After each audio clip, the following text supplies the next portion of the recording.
Amanda thought she could get back on her feet in a couple of weeks. No one can prepare for living unhoused in these conditions, not even for 21 days. Share Your Mana walked alongside her, knowing what lied ahead. Auntie, thanks for talking today. Appreciate you. I understand that you had to leave a living situation several weeks ago because it was unsafe, and then you found yourself in an encampment down along one of the shorelines on Maui. And what has the last 21 days been like for you? What have you experienced?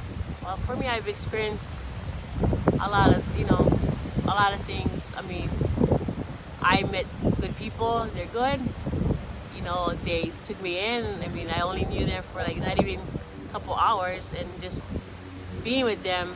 And for the 21 days that I did, these people that I stayed with, they're very talented. They're good people. They're very good people.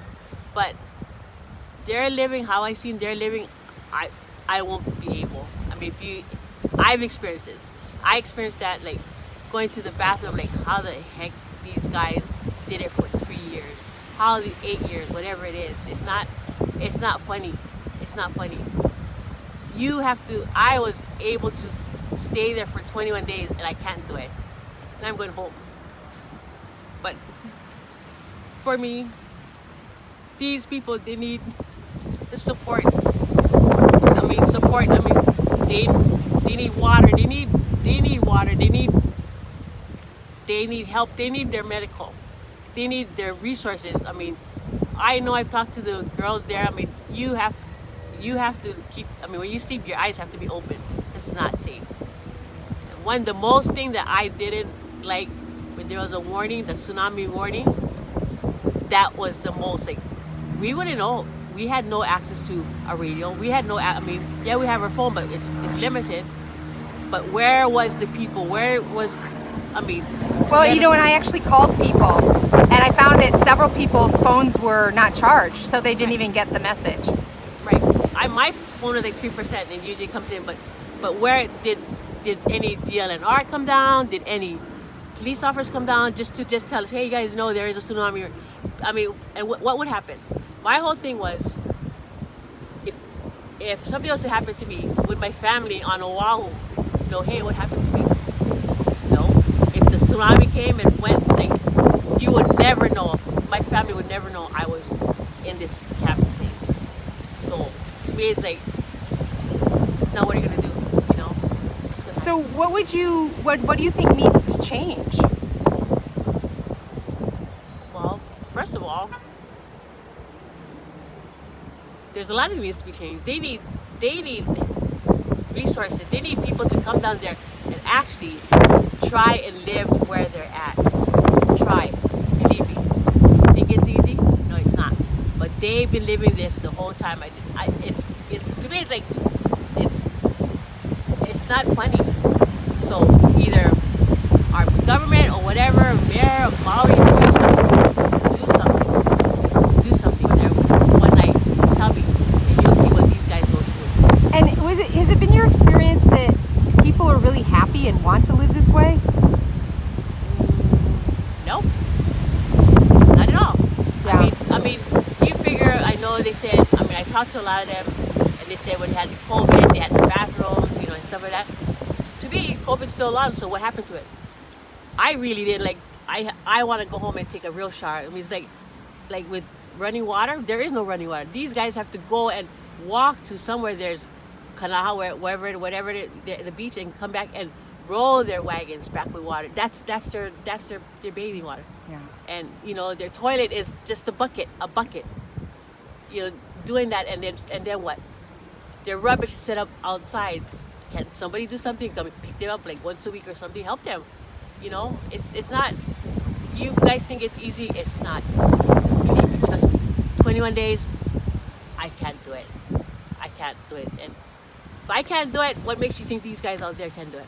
And they're, even for food, they're like totally like, yeah, you guys think, because they have help in the state, but it's not enough. It's not enough. They don't have. What about thank God I took my COVID test, but what about these kids? I mean, Who knows? These guys must be having some kind of, I don't know what they have. But did anybody come out there and ask to give them the resources? I don't think so. I asked each of them, you take a test? How? How are you going to go? Yeah, if you don't have a car. You don't have a car. Well, Yeah. where's their case manager? And there's Where's no bus stops around. Yeah, and where's this profit organization that's supposed to promise these people their housing 3 years ago, said they was come back, and they left them there.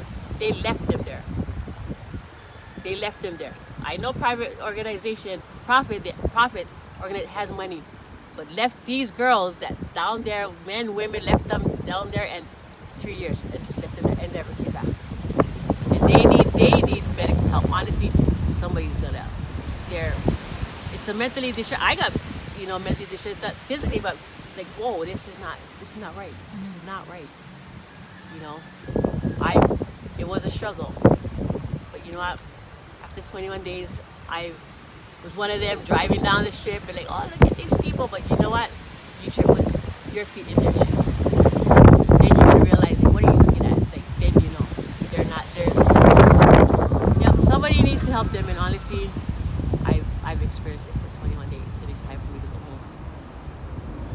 And for me going home now, it's like, I know I can go home, to a nice shower, but then I'm gonna think, what about these people out in the streets? What about them? We're all humans. They're not animals. They're not. You might think that they're like, oh, it's because somebody put something that they took. No, they're not. Believe me, they're not. Then you wonder why they survive how they are. And you know what? But as an experience, it's emotional. It's not easy.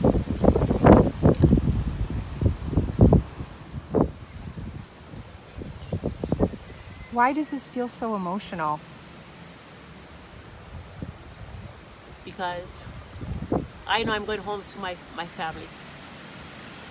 And for me to go home and see these people out there, I can just sit pretty like everybody else. But they're suffering out in this weather.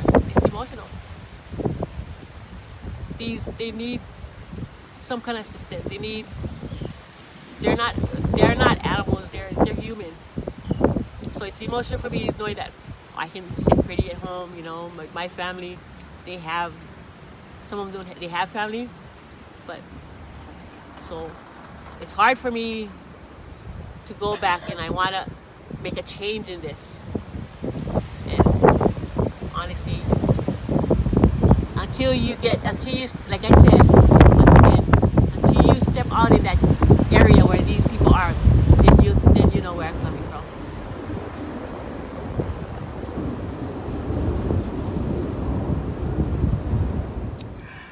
Hi, do you mind saying your full name? My name is Amanda.